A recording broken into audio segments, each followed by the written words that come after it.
We want to welcome you here today, and we thank the War Eagles Museum, their staff, for setting everything up for us and allowing us to use their spot and so forth. They've been really terrific to work with. And we're so delighted that you're here. And also, we'd like you to welcome Carolyn and Guy Johnson, their brother and sister. And they're here to share stories about their father, Swede Johnson, and his remarkable life during World War II, as well as his influence on El Paso's aviation history. Both Carolyn and Guy are proud native El Pasoans. Guy still calls El Paso his home. He's a former vet. I asked him a vet question this morning, so he still takes those. If you have any vet questions, he basically practiced veterinary medicine on the east side for 45 years and served as president of both the Texas and El Paso medical associations. Over the years, he's been recognized with numerous awards, including Companion Animal Practitioner of the Year. So he must be a very nice guy, you know? And the Veterinary Community Award. Carolyn is a senior partner at Dickinson Wright in Phoenix, Arizona, and has earned many professional honors as well, including being named one of Arizona's top 100 lawyers and one of the state's most influential women. So please welcome Carolyn and Guy.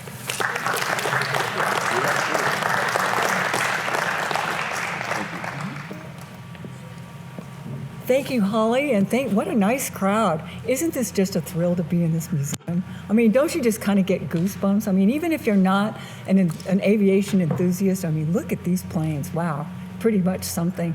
Anyway, it's nice for you to be here and share with us the story of our dad, and also how it paralleled with Tom Lee, the artist, his life with aviation, and of course here in El Paso. But I do want to particularly thank the War Eagles Air Museum, because it's really kind of befitting. Our dad was nicknamed the Great White Eagle by the Navajo Indians as he was ferrying El Paso Natural Gas Company people across their territory as the pipeline was being constructed. So it's very befitting to be here. It's also a real thrill to be in the midst of all these wonderful planes. This museum was founded by John and Betty McGuire, and Betty McGuire was a longtime bridge partner of our mom's, and so I hope they found the great bridge table in the sky somewhere. John McGuire and our dad were inducted into the El Paso Aviation Hall of Fame the same year. And John and Dad founded the OOPS Society, which was Old Obsolete Pilots Society. So I hope they are sharing a lot of hangar stories in the sky. So I'm going to turn it over to my brother Guy, who is a great guy, by the way, and he's going to take you through the hump.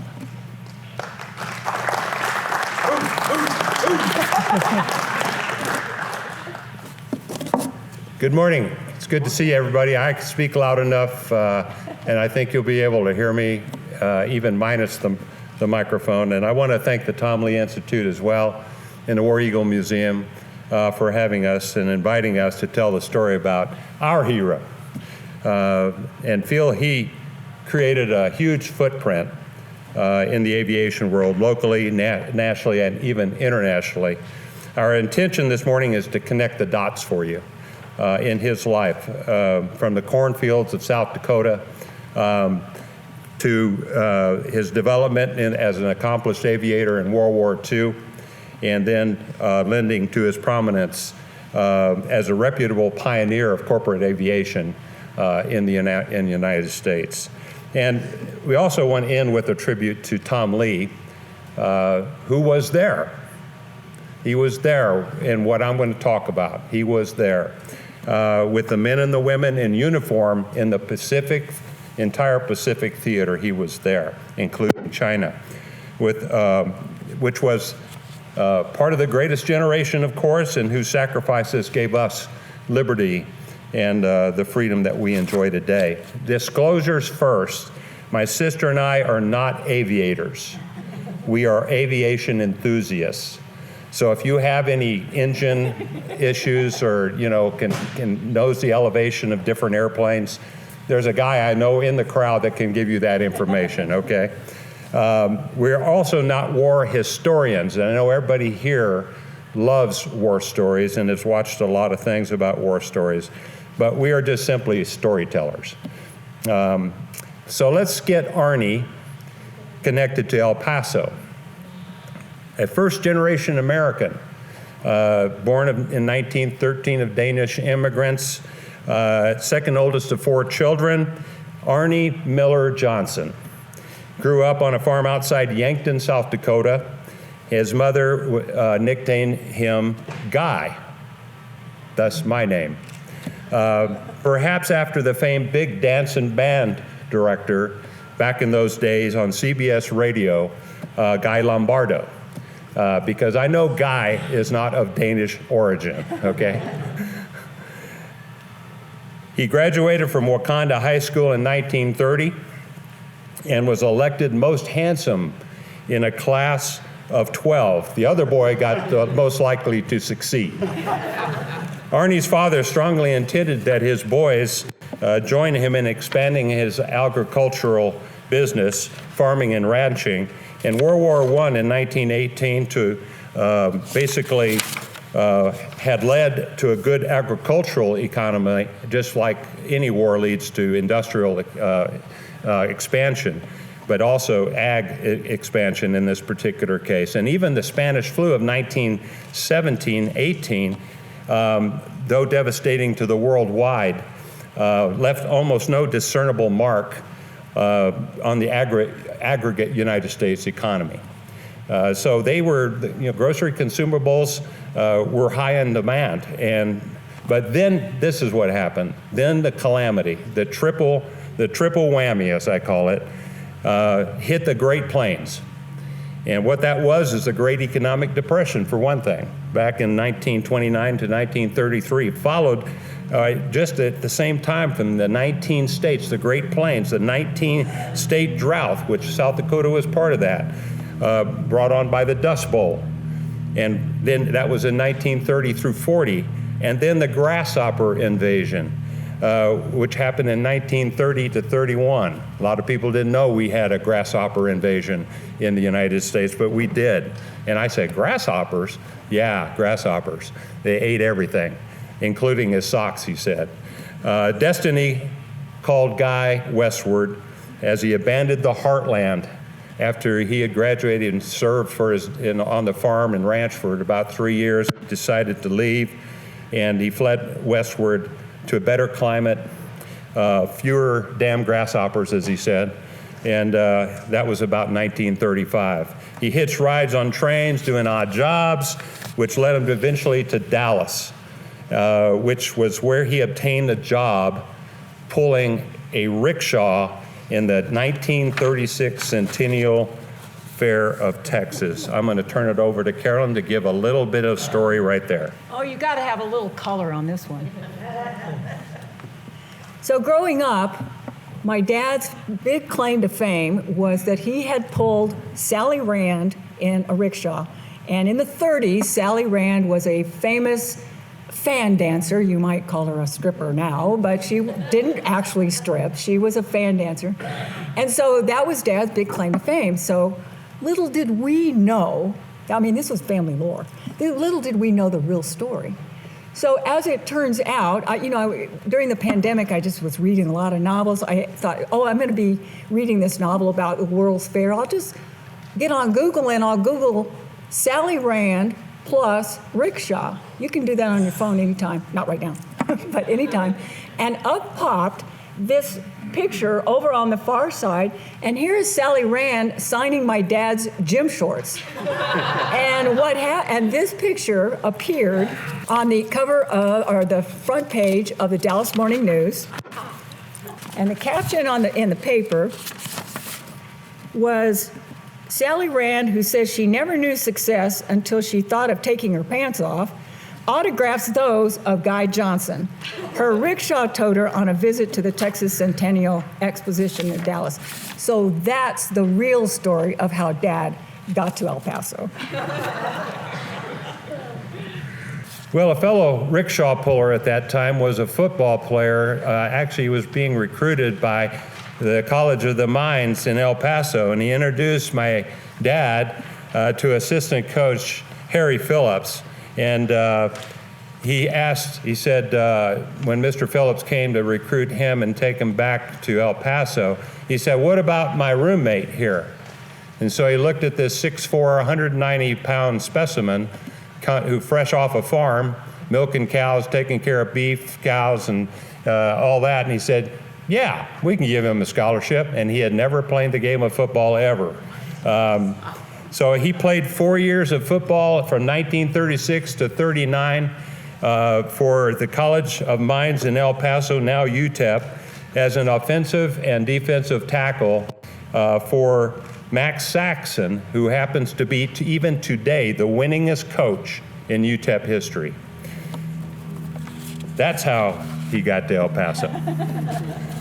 So we got Arnie, alias Guy, to El Paso. Now let's connect them to El Paso Natural Gas. The El Paso Natural Gas Company would hire athletes during the summers to help with their finances and stuff and keep them physically in shape. As a graduate in 1940, Guy worked full-time as a swamper in building a pipeline in Jal, New Mexico.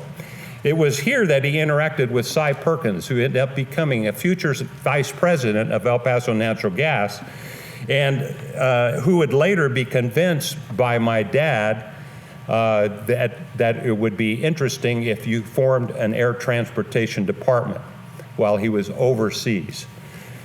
Note that it was here during this time that Guy was forever christened with the name Swede. This is where he got another alias, and who they knew him by Swede Johnson from this point forward. He fought that title because he was a Dane, but he relinquished when it was either being called Swede or Denmark. Now onward, we'll put the pieces of the puzzle together and connect Swede to the aviation world. In 1940, the World War II had begun elsewhere, and it was the first peacetime draft that happened, and my dad was drafted and called to Fort Bliss for a physical, and he failed. He was 4F. He failed the physical. He had, as a kid at 4 years of age, on his left arm, they used to sickle these sunflower plants, and when they dried out, they formed a real sharp rod in the ground, and he fell as a 4-year-old on one, went through his hand, all the way through his hand, injured his ulnar nerve, which supplies this finger, and half of this finger, and the muscles therein on this side. So he could not completely open his hand. That's what he had. That was his disability. You got a 4F for that, okay? So he didn't really suffer too much indifference about this because of the fact that the United States was not at war at this point in time. However, he had wonderment over the idea that he was considered disabled. It haunted him. Noticing the increased traffic in military here in the El Paso area, he became interested in flight, so he enlisted Joe Miller, who was a co-founder of Southwest Air Rangers, to teach him to fly. And he was taught to fly, and he soloed in the Luscombe 8. And then in May of 1940. Then he partnered with three folks, the Stewart brothers and a guy named Red Andrews, and all bought an airplane, and it was a Aeronca Super Chief, you see on the thing there. Proceeded to train himself literally by the book. By the book, he literally trained himself to fly. You would do hammerhead stalls, do all sorts of acrobatics, all kinds of stunts, snap rolls, and he said it really took him a long time to gain the confidence to do the loop. And he explained that to me forever. December 7th, 1941, just like September 11th, 2001, created a huge, massive stir in the hearts of young men in the United States. Immediately feeling the call for patriotic duty, thinking the draft might be a little less, maybe have lowered their standards a little bit, he attempted to join the military, and again he flunked with the fit because of his left hand. What was once welcome was now totally unacceptable to him. in his mind. After all, he had farmed and ranched, he had hunted, he had trapped along the Missouri River, he had shucked 100 bushels of corn a day, he played football for 4 years and had 100 hours of flying time. And his logic was escaping him based on this now. It was haunting him. Seeing many of his friends leaving for war, Swede decided he's going to make a war effort. This was going to be his mountain to climb. I'm going to make it. And so he made an appeal to the Civil Aeronautic Association for a waiver to fly, but while that was going on, he applied as a civil flight instructor, hiding the fact of his disability.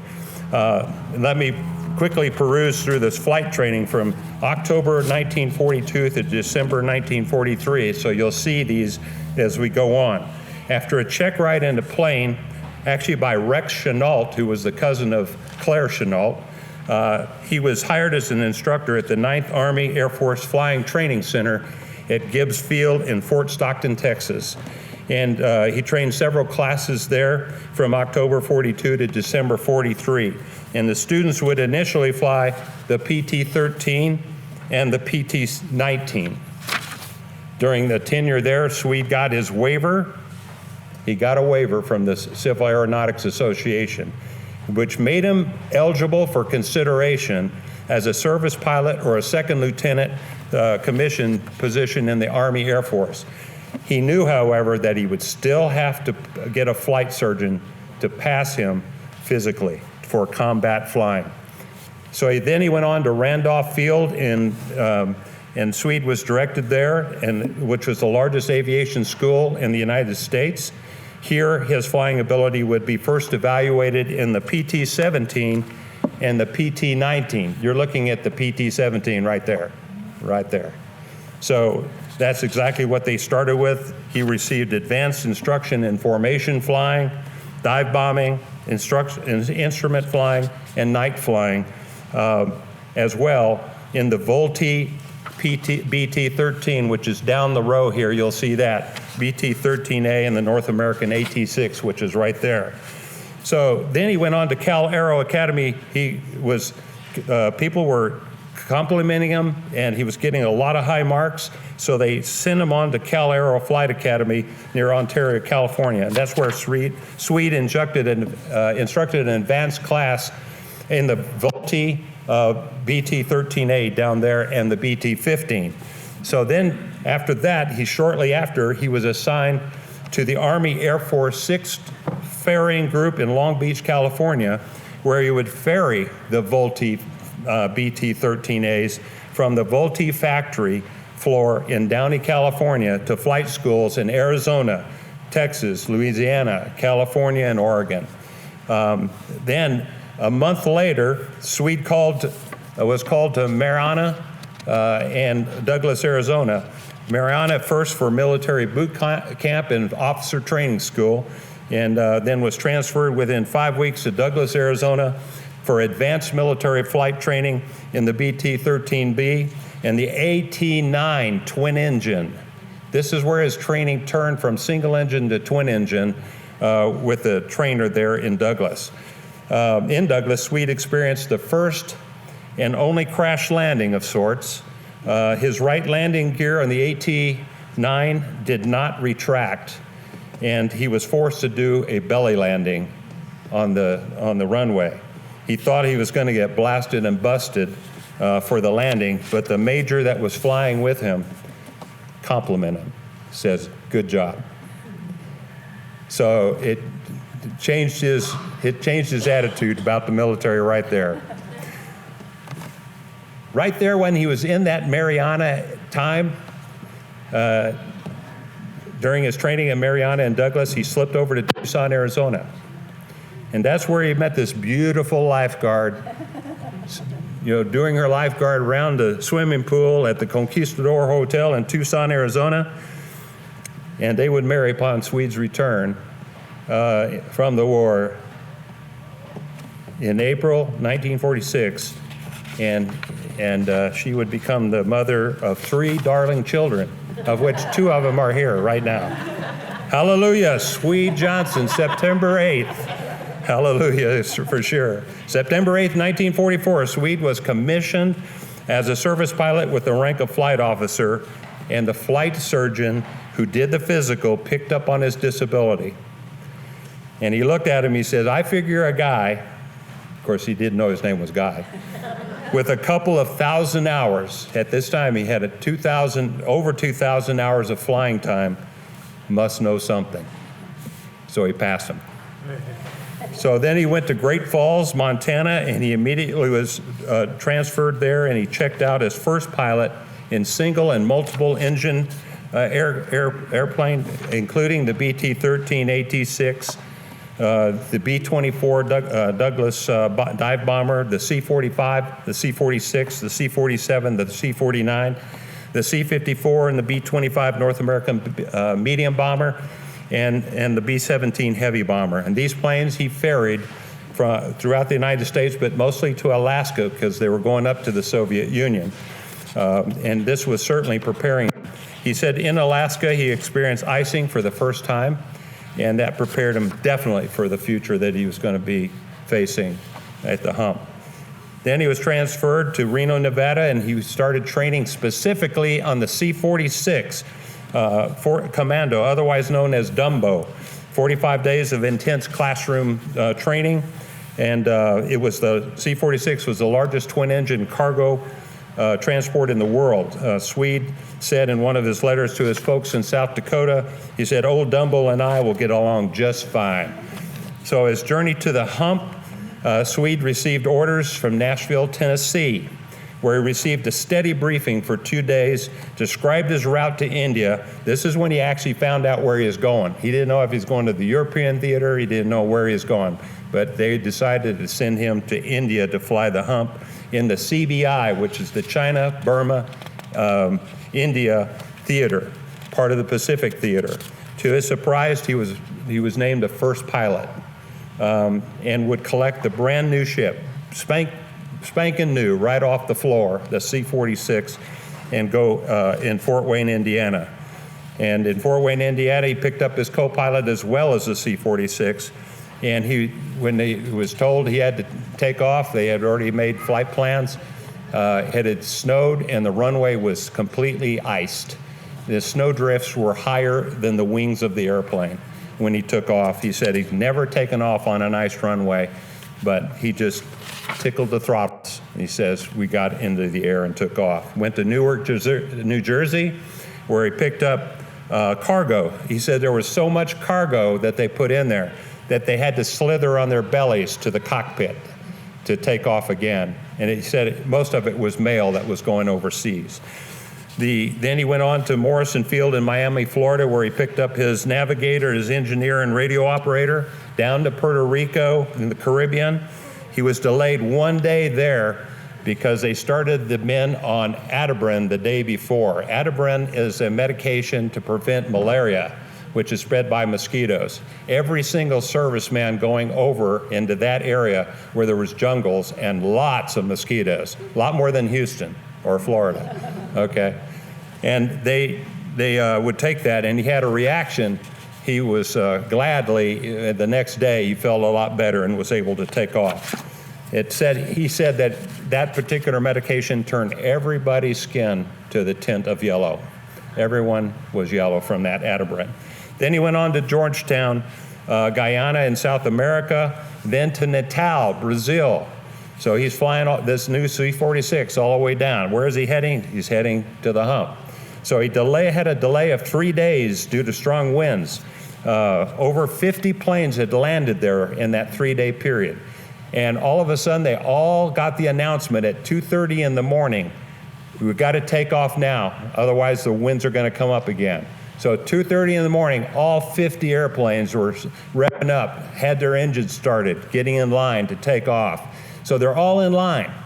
And so, and this is over a cliff, the runway heads over a cliff and over the ocean. So as they go up and they get up to the first place, what they tell the aircraft flight officer to do, cut the engines. We're going to fill you up with more gasoline, because where you're going is going to take every drop of gasoline to get there, okay, to the next destination, next point in the flight. And as he was cut the engines off, and then he turned the engines back on, he looked at the horizon, he saw the guy, a big explosion out over the horizon there. And the guy who had taken off right before him had gotten vertigo, didn't use his instruments, and crashed into the cliffside. So it told him right there how important instrument flying really was, and all the technical things he learned as he was going along. He saw that, and but he took off and he went right to instruments. And he told me it's the strongest pull you'll ever know. Those people who are aviators in here, you don't know how much you need those instruments when you get that pull, because you really think you're upside down. Then he headed off. Well, where was that destination? Right in the middle of the Atlantic, Ascension Island, 34 square miles big, 34 square miles. It's a speck out there. And it's another true test of the navigational skills that these people had during that time. The runway was carved out of volcanic rock, and there were stories about a lot of airplanes that didn't make it because their fuel ran out. So then he went on to Africa, to Accra, Ghana. Now he was heading west, was heading to the western coast, over the Sahara Desert, and he claims he never saw the ground storm because of a sandstorm creating a sand cloud. And I know the Arizona people here know what a haboob is. But these clouds raised up to over 10,000 feet. That's how bad those sandstorms are there in that area. Again, a good test of their navigational skills. He finally reached Marrakech, Morocco, which is in Africa, the final destination for this C-46. This is where he dropped it off. And his airship would then be taken to the European theater. But he wasn't going to the European theater. So they picked him up as passengers in a C-47 and took him to the Air Transport Command Center in Sukarating, Assam Valley in India. But he had first stops in Cairo, Egypt, and what you're seeing is him on a camel. They took one day off and got the chance to see the pyramids, and he said he even got in to go into the tunnel in the Egypt and go up to the tomb compartment and all that. He says it was pretty scary. Then finally, after Cairo, he went to Karachi and then flew up from there to Sukarating, and that's where his base was. Overall, it was an 18-day trip from the United States to Assam province in India, approximately 12,500 miles. Most are familiar with the Japan's attack on Pearl Harbor and subsequently attempting to control the whole Pacific. Everybody kind of knows that, but before we declared war on Japan, Japan had already occupied Manchuria. They killed over 250,000 people there. And then they also occupied the eastern coast of China. If you look on the map there, you can see down the where China is. And they were marching, absorbed most of French Indochina. Their sights were also directed towards India, Burma, Australia, and the islands in between. They were brutal warriors. When the U.S. entered the war with Japan, President Roosevelt shared his fondness with China, with his generals and admirals, largely because of his close relationship with Generalissimo Chiang Kai-shek. His wife, Sun Mei-ling, is who he had a relationship with. She was called Madam Chiang, who was educated in the United States and who was also lobbying for everything her husband, Chiang Kai-shek, wanted in China. So that was Roosevelt's send your lady in to take care of the negotiations, right? Well, it should be. No. So anyway, Roosevelt's dream of post-war democratic China standing in solid alliance with the United States dictated most of his decisions all the way through the war, as far as China was concerned. And so at this time, the Japanese were surging towards South Burma in 1942 to cut off the supply line. There was a supply line to China that was called the Burma Road. Roosevelt moved to help China from being overrun by the Japanese, and he sent not only the American airmen over the hump, but American engineers and British soldiers into the jungle in Burma to reinstate the original supply line. Again, the Burma Road. Thus, to prevent Japanese insurgency into India, northern Burma, and China, that's what they were specifically going to try to do. As the war progressed, it was beginning to be clear to the top military analysts that the road to Tokyo would either go through Asia or the Pacific Islands. It became important to keep China in the war by tying down 1 million Japanese soldiers in this entire area on the eastern coast of China and in Burma and French Indochina. It was inherent that they needed to keep them diverted from going back to the islands and filling the islands up with more soldiers. So they were keeping those soldiers up there, and that would accelerate the move towards Tokyo. And that was the design from Roosevelt, Winston Churchill, and Chiang Kai-shek. The hump flight path, the China, Burma, India CBI theater was initiated in 1942, and part of that initiative was the reestablishment of a supply line between India over Burma and into China. Supplies would be transported, the supplies that they got would be transported from the United States primarily and other places by boat up to Karachi and Calcutta, India, go up by rail up to where approximately 12 air transport command bases were located at the foothills of the giant Himalaya mountains.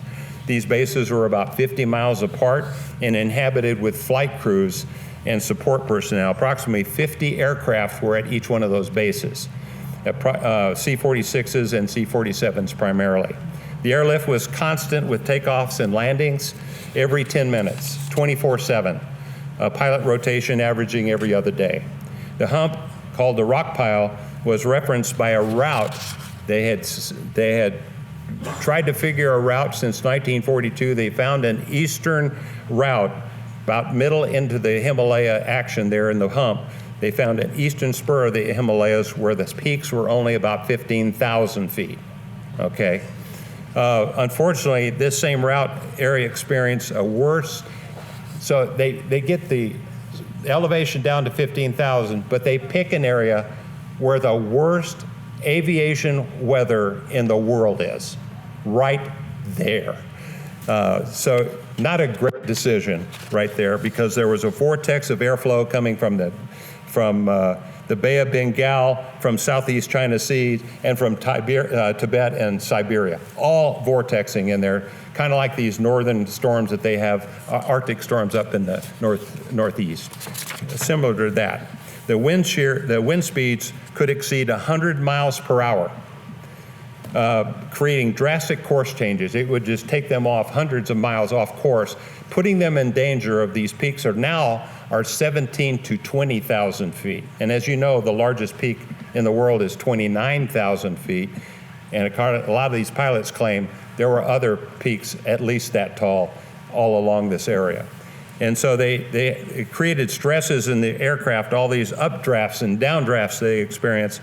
And they had the flight path into a mountain peak was a fearful and anxious thing that they had to that could overtake them. Some of these massive thunderstorms that developed in that area went up to 50,000 feet. And on average, they'd be that high. So they couldn't go over them because the top elevation of the C-46 was 30,000 feet. So they had to choose to go through them, much like these hurricane guys go through hurricanes. That's what they were experiencing. They would lend to engine power failures, altitude loss, and grinding instruments. So they were on instruments probably more than 80% of the time when they flew the hump during that time, which really grinds on them. The cargo that was carried, it consisted of Chinese troops, fighter pilots, aircraft engines, parts, foods and supplies, medical transport of people that were injured, mules. Yeah, mules. The mules were used in the Burma Road. They transported mules on those things. Interesting, going up to 10,000 feet, the mules get real they start going to sleep because of oxygen deprivation. So tractors, jeeps, tires, ammunition, and bombs. The biggest commodity transported was 100-octane gas, 55-gallon drums, usually between 25 and 35 drums of those. Imagine you you're basically a bomb most of the time. This gas would be used to supply the Chinese Nationalist Air Force, where the P-40 Warhawks, which you see here as well, were flying. And Chenault was always asking for the 100-octane gas. It was a big thing for him. Also, United States fighter groups, the P-51 Mustangs were there. And then the B-29 bombers came in. The groups in strategic locations, really, it's still classified. No, I'm just kidding. The majority of the cargo was airlifted to Kunming, China. So they went from Sukrting, India to Kunming, China, 500 miles over this drastic weather vortex, and where the peaks are minimally 15,000 feet. But when you hit that wind, it's crazy. And by the way, on the return flights, they would never give you a full tank of gas. Someone made that policy. I have no idea if it was Chiang Kai-shek because he was hoarding gas, or whether or not it was the generals in the United States that said, yeah, it's okay. But it put them in a dilemma every time they came back because of the fact they could face those kind of weather things that would delay and take their, use their fuel up for whatever reasons. The battles were fought on two major fronts in 1942 through 45 in the jungle and in the air. 90% of the thousands of stories told by operators of these aircraft surrounded two subjects: the turbulent, tortuous weather and the jungle terrain below along the route, later referred to as Aluminum Alley. The weather, the trials and tribulations of the hump, the weather. It's miserable, heat, humidity, monsoons from May to October with an average of 30 inches of rainfall per month. They were in tents, where two people slept in tents. Their latrine was 70 feet away. So that's the kind of living they had. As far as in the camps, in the weather, the high altitude icing, engine failure, aircraft damage, wind tossing like a leaf falling from a tree. In the jungle, there were over 2,500 bailouts, all facing dangers from the denizens in the jungle, so thick that your cohort who bailed out 100 yards away from you, you would never see him and you would never hear him. The sound was muted that bad in those jungles.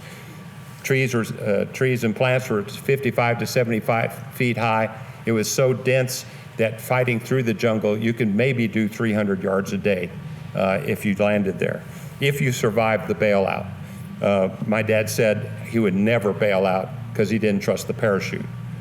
That's interesting. They had no jungle training. They had minimum survival gear.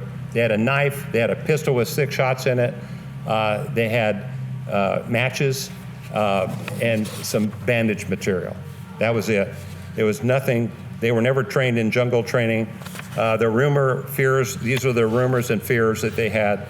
Large cat predators. It was tiger country. There were tigers and leopards. Poisonous snakes. In fact, 2 of the top 5 poisonous snakes in the world, the cobra, the Indian cobra, and the Indian crate.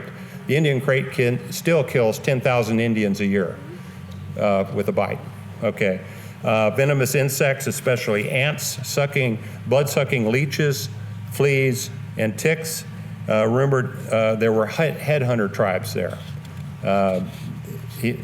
Actually, many of the Himalayan jungle tribes were responsible for many of the rescues. So there were apparently skulls in some of these tribal areas, but no one ever threatened to take their heads there. Medically, the malaria, dengue fever, elephantiasis, unsanitary type thing. Everyone was tested for amoebic dysentery, diarrhea. They had consistent diarrheal problems, skin rashes.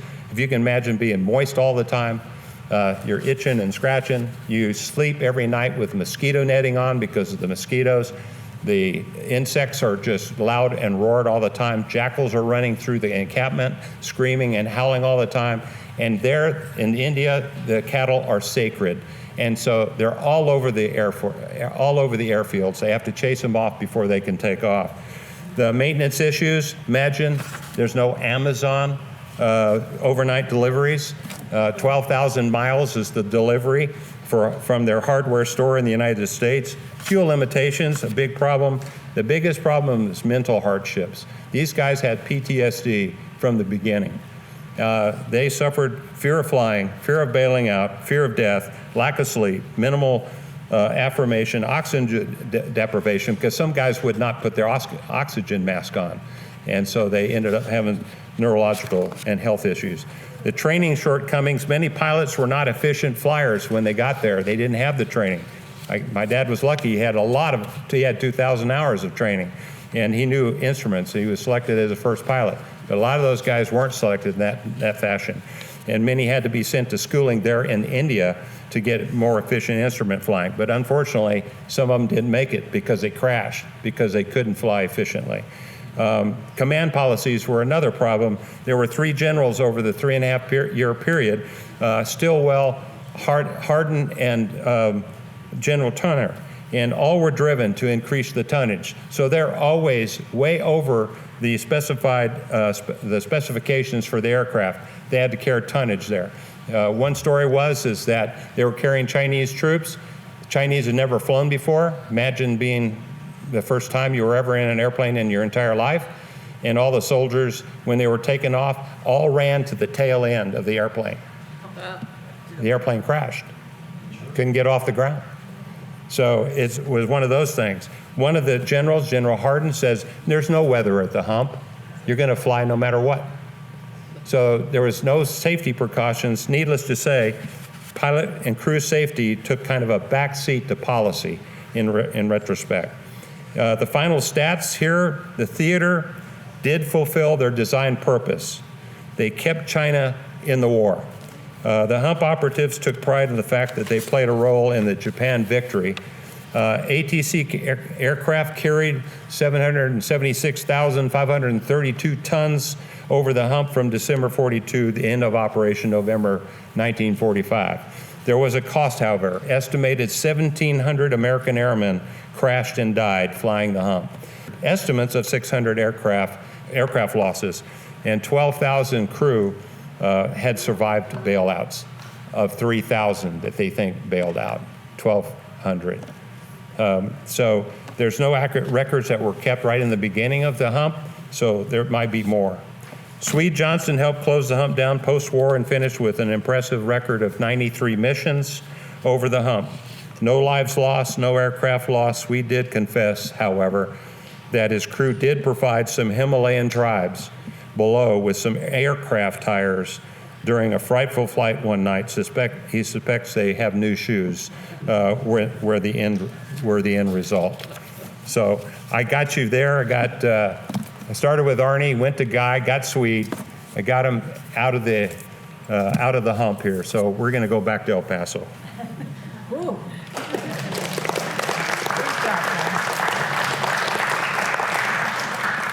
Well, it's amazing that he ever made it back to El Paso with all of that. What an unbelievable journey.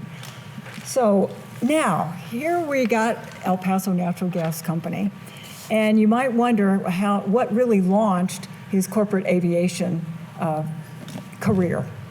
Well, let's go back to the hump. During the time he was actually writing some very, very steamy letters to my mom, who was back in Tucson, and we have a lot of those letters. Now, that's a novel in and of itself.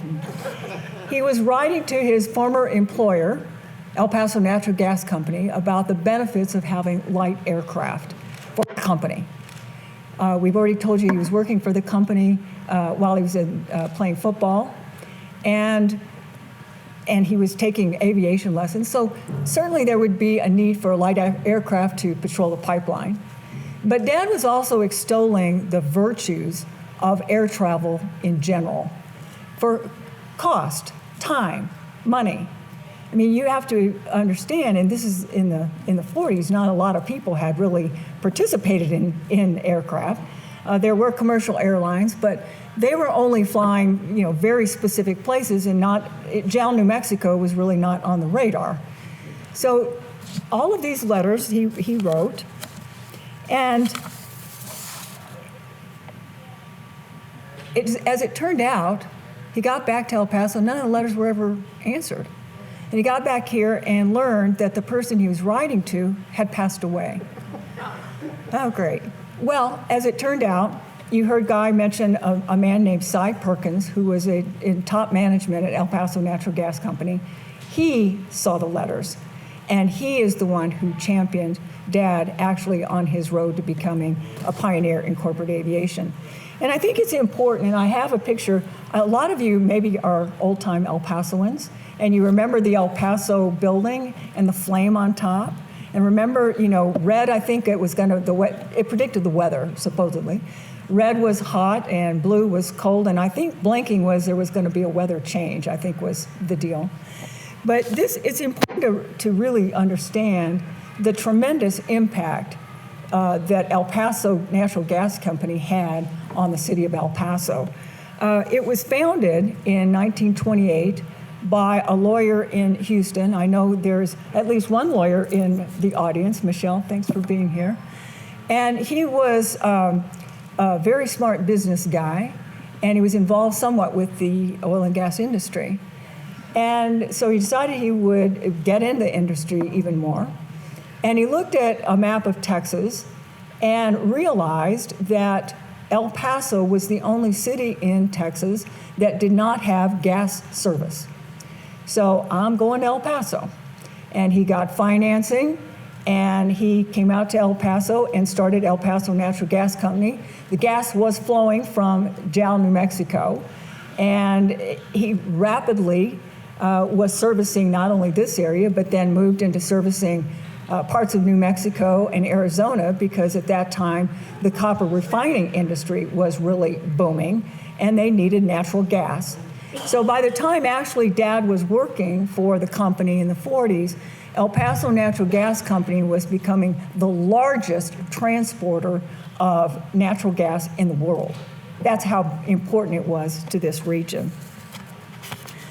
So in 1946, when Dad got back, the concept of having aviation was really sold to Mr. Perkins and Mr. Kaiser, then president, based on two concepts.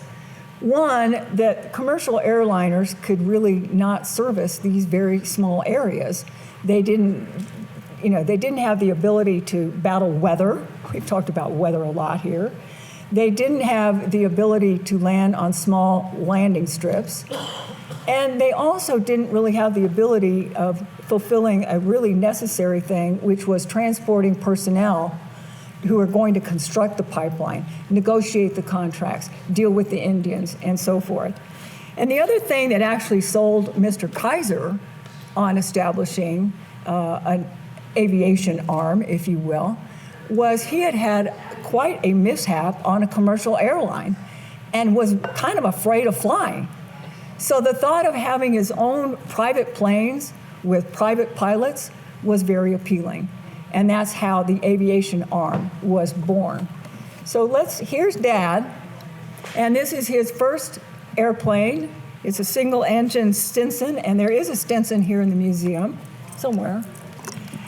And this was 1946. The aircraft was purchased for $3,800, and it could fly 130 miles per hour. Let's go to the next one. This is the cover of the Pipeliner magazine in 1949. And what you see there is Dad getting into, I think that is probably a Bonanza, single-engine Bonanza. And the hangar that he was flying out of was there at Anderson, what's it called? Anderson Field. And that was part of El Paso Municipal Airport. Now, the interesting fact there was, again, this is 1949. At that time, El Paso Municipal Airport was the 5th largest in the country for takeoffs and landings. LaGuardia in New York was number 6. So this was a very, very well-trafficked center. He started adding aircraft in 1949. He added a Twin Beach, which was an 8-passenger aircraft flying 200 miles per hour. 2 Beechcraft Bonanzas, I think that's what that is, was on the pipeliner there. And of course the Stinson. And the funny thing was about flying out of this hangar at the time is the mechanic, he had a mechanic on staff and a radio guy, and that's probably them on that cover of that magazine. And the mechanic lived in an apartment that was adjacent to the hangar. And so his wife said that when the pilots were getting close to coming in, the tower, the airline tower, would call her and have her go out and get the hangar doors open. So she and her little kids would go out and push those hangar doors open so that when they landed, they had a place for storage. Well, the progression of planes is really quite interesting. Starting in 1949 to 1951, El Paso Natural Gas Company conquered, if you will, the California market, which was huge, as you can imagine. And so it was expanding exponentially, which you can imagine what that did for aviation, and Dad had to keep up with this great expansion. And the gas for the expansion was now going to come from the San Juan Basin, and it was going to, which was basically in the Four Corners area of New Mexico, Colorado, Utah, and Arizona. And so Dad was really right there to meet that need because he knew he had to not only provide transportation to construct and service the pipeline, but now you had a really burgeoning company that was dealing with negotiation for contracts and regulation and so forth that goes along with building that kind of business. So by 1958, he had 11 planes. Each aircraft was flying 60 flight hours per month, 3.6 million passenger miles per year. And I think you can probably see in one of these, that's a whole line of Cessnas that were used mainly to patrol the pipeline and also to transport technicians and engineers to service the pipeline, if you will. But he had 9 Beechcraft Twin Bonanzas, 1 Beech Bonanza, and a Lodestar, 12 pilots, 6 mechanics, a dispatcher, and a secretary. So now you picture what was going on in aviation. Here's a day in the life of. You fly from El Paso to Bartlesville, Oklahoma. You fly from Bartlesville to Tulsa. You fly from Tulsa to Dallas. You fly from Dallas to Houston, and you fly home to El Paso. And now you could cover that expanse in a very short period of time, economically, efficiently, and with a great deal of safety. So now comes a really crucial time in aviation. This is well, first of all, in 1961, Dad moved his operation to a main hangar that had been previously occupied by American Airlines. But in 1965, he purchased the King Air, and here's one right here looking at us. And if any of you are pilots, aviators, the King Air has long been known as one of the most popular private aircrafts in the world, not only for aviation departments, but also for private use. He purchased this airplane in 1965. It was the first prop jet to be based at El Paso International Airport. It had the benefit of being able to fly 20,000 feet and 250 miles per hour. But the fun thing for our family is that many of the features of this aircraft were born on our kitchen table. Dad had become quite good friends with the vice president of marketing of Beechcraft. And here is a picture with Mrs. O.A. Beech, who had taken over Beech Corporation after her husband passed away and ran it with an iron fist, according to Dad. And so my dad knew a guy named Wyman Henry, who was the vice president of marketing for Beech. And Dad had already suggested a lot of modifications for various of the aircraft. And Wyman says, hey, Swede, we have these plans for this new aircraft that we just think is going to be spectacular. Will you take a look? And I can remember as a kid them spreading out those plans on our kitchen table and going over them and looking at the various features, and many of the modifications that Dad suggested made it to the final version. So that was kind of a special story. And if you Google, by the way, I guess I'm into Google. If you Google King Air, they still call it the King of the Skies. I want to just have a little diversion about why Dad was really so successful in building this aviation legacy, if you will. And it began with basically all his training in the hump. Safety, safety, safety was his mantra. You know, just to survive, as you can see what Guy was explaining, just to survive, you had to be innovative, you had to be smart. And I think that's what instilled in Dad the very, very high need to have safety at any cost. And one of the things that he did that was unheard of at the time was he insisted on having his own fully equipped maintenance department with complete engine overhaul capabilities as well as electronics repair, so he could control the quality of the work on his aircraft. And that greatly improved the reliability of his engines and of his avionics. And it was also, you know, pretty smart economically, because what otherwise he would have to do is he'd have to ship his plane, ferry the plane to Dallas. So you've got to ferry it there and back. You've got a 1,200-mile route there. And then you've got downtime for the aircraft. Well, multiply the downtime times 11 planes, you're losing a lot of air miles that way. So it was a very smart move for him to do that.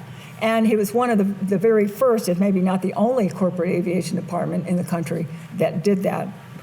There was no compromise on safety, according to Dad. And many of his protocols were actually plagiarized by other corporate departments.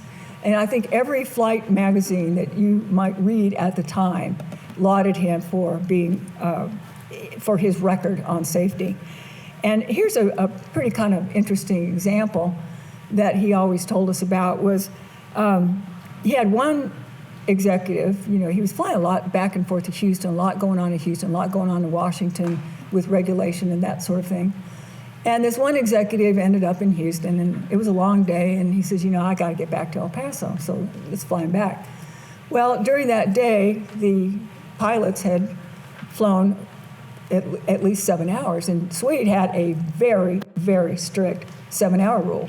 No pilot will fly more than that. You know, it's kind of like, oh, come on, you know, you can fly me back to El Paso. Nope, he wouldn't budge. Pilots, you know, said no. The guy called up Swede. Swede said no, so the guy thought, oh, let's show you, I'll just call the president of the company. And he listened to him, and whatever Swede says goes. And that guy spent the night in Houston, so. Another reason for, I think, Dad's success was his innovation. And how many of you all are pilots here or flown in small aircraft? A few of you, maybe? There we go, a couple, maybe. At any rate, if you've ever flown in a small aircraft over the desert, like El Paso and New Mexico, in the summertime, I mean, it's a lot of turbulence is probably kind. What do you think, Mark? It's a rough ride, and it's hotter than Hades in that cabin. So in the 50s and early 60s, there wasn't air conditioning even in Phoenix at that time, in the 50s anyway. Well, there's certainly no air conditioning in these planes. So Dad developed this way that he could install fans in the cabins. Now, I know that sounds small, but it wasn't in there at that time. And that kind of innovation actually made it into iterations of later aircraft. Another thing that he did, which was also very creative, was you know, you're piloting and the plane's going like this, and then you had to manually set your radio. So you're like this, we're trying to manually set your radio. They also didn't have a legit autopilot. So Dad started shopping for a really great autopilot mechanism, and the way to control the airplane so that the pilot could actually control the radio. Those kinds of innovations in technology, it may sound very small, but it actually was very big at the time and made it into a lot of iterations of other aircraft. And the other thing about Dad, he was such a company man. Those kinds of things, plus the storage things. How you're on the airlines and they've got these little storage bins. A lot of those he created for his own aircraft, designed them, had his guys build them, and he was a company guy. He never sought a patent, never sought to be any accolades for all of those kinds of innovations because he thought that belonged to the company. And that's just the way you did things then. Okay, do we got some jets? I bet it's coming up. Oh, now was a really fun part. The jet era. In 1966, he purchased a Sabreliner. And, you didn't really do wire transfers then. And I know when he took delivery of that aircraft, he actually went out and presented them with the check that I saw, and it was for $1 million, had a lot of zeros on it, and it was a real check, a real live check. Wow. But I remember him purchasing that aircraft, and now New York and Washington was really at the doorstep of El Paso because of it being able to fly, 500 miles per hour with, at great elevation. And at that point, really, El Paso Natural Gas Company Aviation Department rivaled a small airline. It was logging 1.7 million miles per year at 8,500 hours of service. When Dad, and you see the airplanes he eventually added, when he retired in 1978, he had 4 Learjets, a Falcon 10, a Falcon 20, a Grumman Gulfstream II, and of course the aircraft to patrol the pipeline, including a float plane that he used in Alaska. And there's a picture of the Grumman with his pilots. At that point, he had 25 pilots, 15 maintenance personnel, and 2 dispatchers. And talking about training pilots, that was another big thing about safety that was so important. And this was in a time before they had companies called, if any of you are familiar with piloting, it was before they had Flight Safety Inc. or SimuFlight or some of these companies for training. But Dad hired outside ground and flight training instructors to come in, continuous training for the pilots, including particularly the jets. One story was told by his pilot to Guy and I. As a young boy, this is Captain John McCoy, ended up with Southwest Airlines.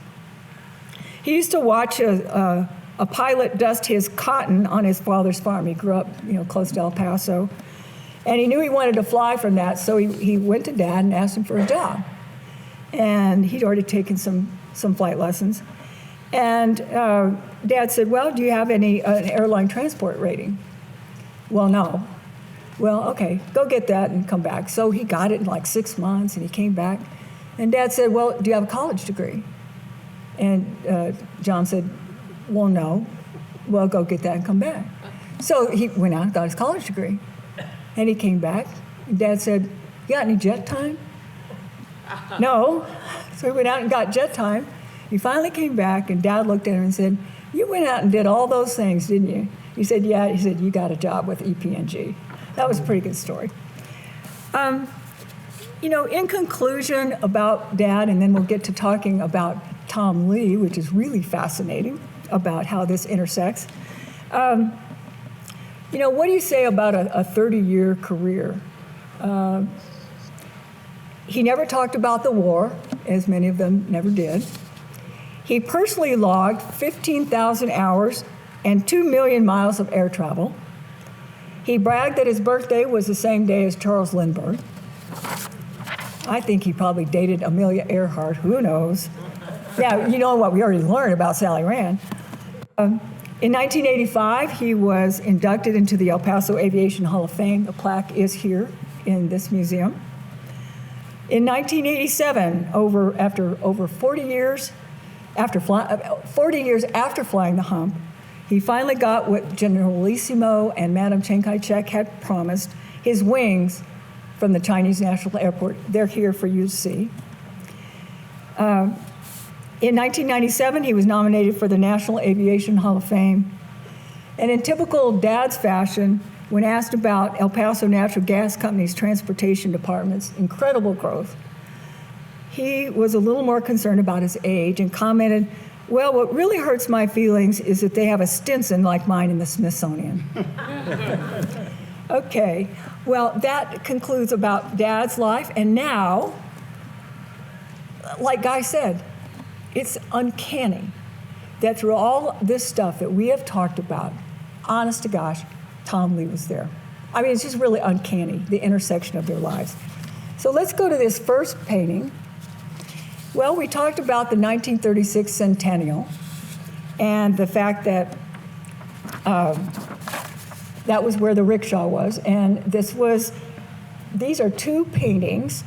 They're two murals, actually. And what happened there is there were different artists who were commissioned to do murals for the centennial. And Tom Lee was one of them. And so he drew these beautiful paintings. They're still there in Dallas. At, I think it's called the Dealey Library. They were both done in 1936, oil on canvas, 17 by 20 feet. And the only question I have is, you think Sally Rand saw them? I don't know. But they're beautiful murals. There's a picture of Tom Lee in 1943.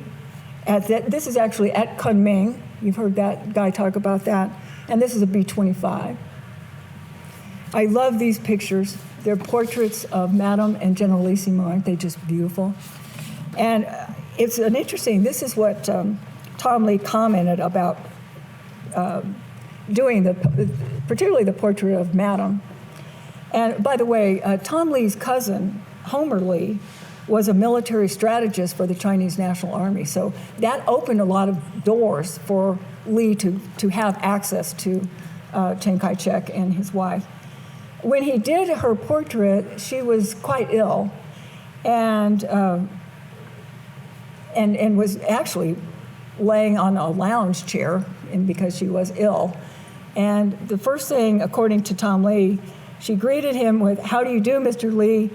I apologize for not being able to pose in better fashion." And Lee commented that in both her manner and her speech, there was warmth, a charm, and absolute naturalness that immediately put me at ease. As I arranged the pose, I found myself talking to her quite easily and without any self-consciousness whatsoever. I think she was a lovely woman, but she was a very, very good strategist herself and was very, very pro-aviation. And here is a rendering of Flying the Hump. And there is a Tom Lee display on this side of the museum. And this is there. I think that is a marvelous depiction of Flying the Hump. And this is in 1943. He commented that after dinner tonight, I talked to a young Captain Bunch who has flown 50 round trips over the hump and is back here for a rest. And a few days later, he says, at last I'm in China. He flew out of Chabua, which you saw on the map, into Kunming, and then commented, the hump is the only entrance and exit we now have to China, and it is a treacherous doorway. I think we all saw that. The next one is a portrait of General Claire Chennault.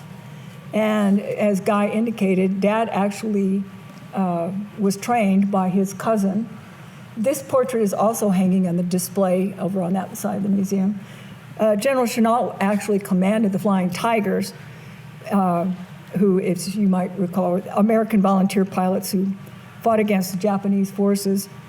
But Chennault himself played quite a role in the Chinese Nationalist Air Force, and that's another wonderful portrait.